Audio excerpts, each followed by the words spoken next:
main box itself, and it opens up much like a box. So obviously this is the Chinese version of the phone. We've got the Chinese characters here introducing the phone and its different features as you open it up, just like a book. Mentions the 2.9mm bezels, which you'll see on the phone itself in a moment. Flyme 3.0, and there's the MEIZU MX3 itself. This is the white version. Obviously it's white on the front and on the rear. 32GB of internal memory and NFC, so this is the middle of the range phone. One last page to turn, and here it is. This is the MEIZU MX3.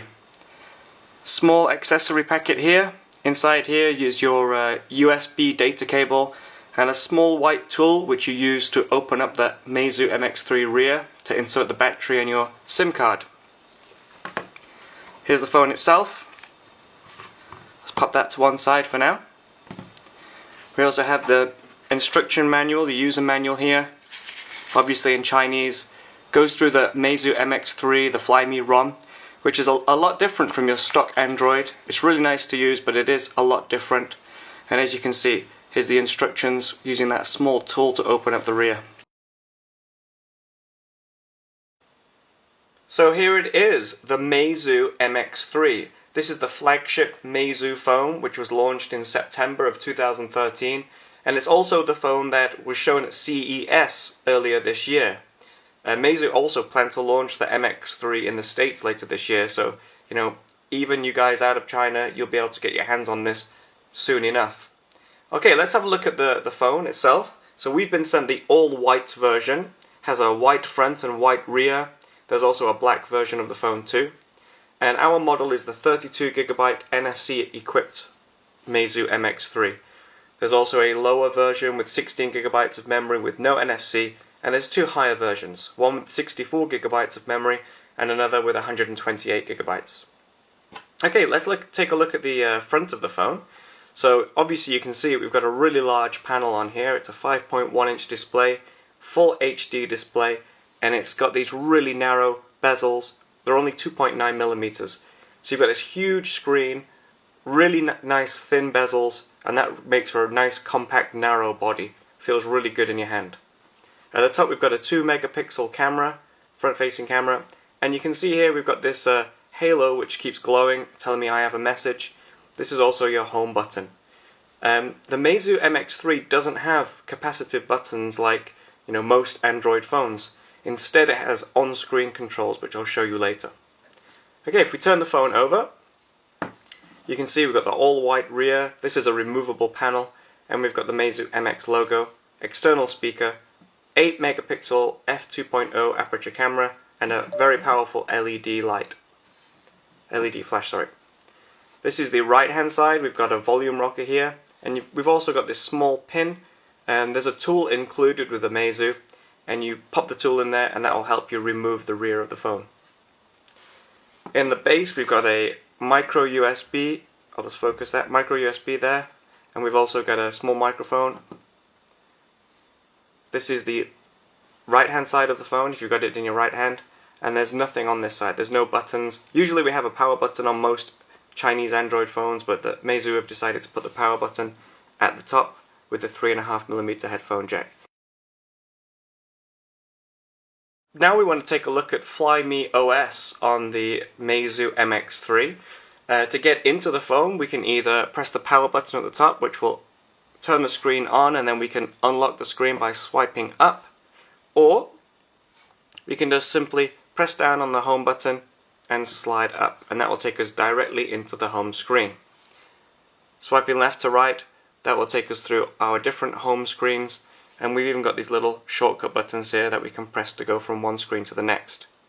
Now you'll notice, just like MIUI on a Xiaomi phone, there is no app drawer in Flyme. All your apps are here on the home screens. So it's a little bit different to a stock Android install, and it's different from CyanogenMod Mod. So all your apps are here. There's no drawer to go into to get at them. If you swipe down from the top, we've got a notification bar. It tells us our different messages, and we've also got the quick settings here for our Wi-Fi, data connection, Bluetooth, GPS, and screen rotation. And if we swipe up away from the home button at the bottom, we've got our most recent apps, and we can clear apps just by swiping up. Swipe to the right and that will take us to another settings pane where we can play around with the brightness of the screen, and we can even go into the settings itself. So you can see it's a really nice ROM.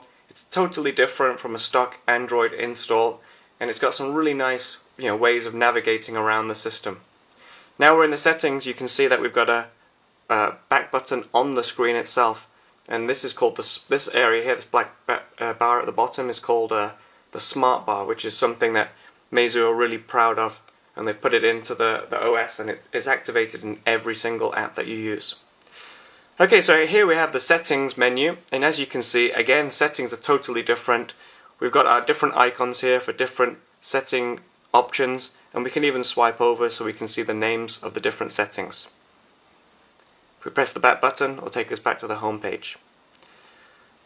Okay, let's take a look at the camera. It's an 8 megapixel camera with an f2.0 aperture.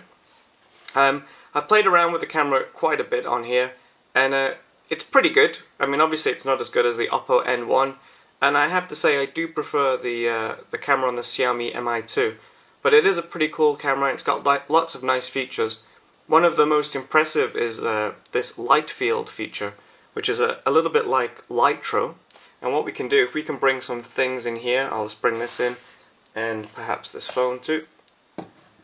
So what you can do, you can take a picture of this, and you can see it records the image.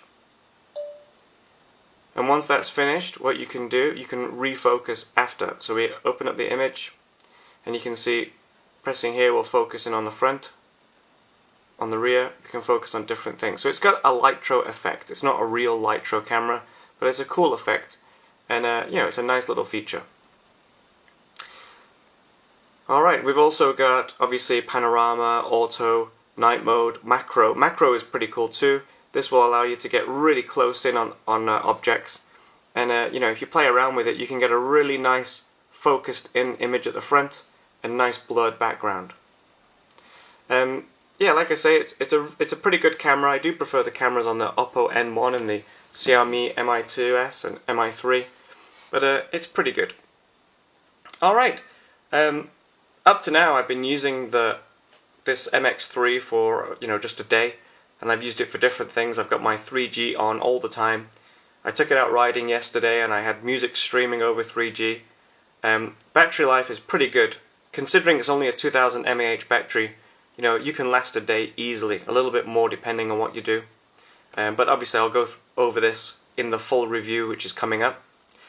Any issues? Yes, I have to say that Flyme is not as stable as some other ROMs out there. I've had a few issues with apps force closing and some really weird behavior. For example, using a VPN, you get a VPN notification at the top, and even when you turn the VPN off, it's still stuck in that notification. You can't remove the VPN notification up there. So that's a little bit annoying. I've also had issues where, for example, if I'm using Hangouts and you want to type a message, and if you want to, so for example I open this up and I want to use a smiley, there's no smileys here, you can't see them. You've got to put it into landscape mode to see the smileys. Just things like this. It's a little bit weird, a little bit frustrating now and again. There's some odd things, but MEIZU seem to be updating the phone quite often now, so hopefully we'll see these issues ironed out over time. Okay, anyway, so this is it. This is my MEIZU MX3 unboxing and first impressions. It's a pretty smartphone. I'm really happy to have it. I'm going to continue to use it and write up a full review coming soon. So thank you very much. Speak to you all soon. Bye bye.